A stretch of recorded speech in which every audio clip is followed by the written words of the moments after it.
I am the Tofu Golem. Please enjoy the video.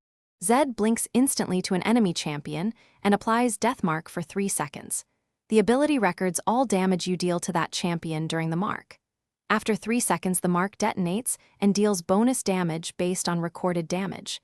You should prepare your shadows and ability order before casting. Align your W shadow and E shuriken to record as much damage as possible. Think ahead about escape routes before you commit to the mark. Commitment decides whether you score a kill or get punished by enemy crowd control. Begin by placing a W shadow to create a favorable attack angle before committing.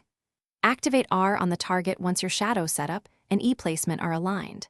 Immediately follow with E and successive auto attacks to increase the damage recorded by Deathmark.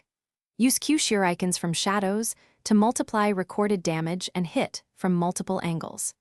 Time your mobility so you can disengage after the mark detonates and avoid follow-up crowd control. Execute the burst within the 3-second window to ensure the highest bonus. Do not cast Deathmark into predictable crowd control or when enemy cooldowns are available.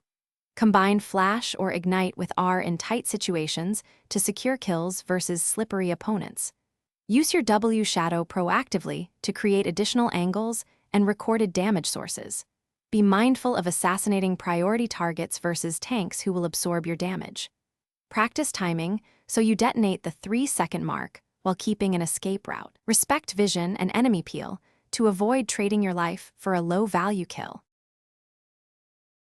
Thanks for watching. Consider subscribing if we helped you today.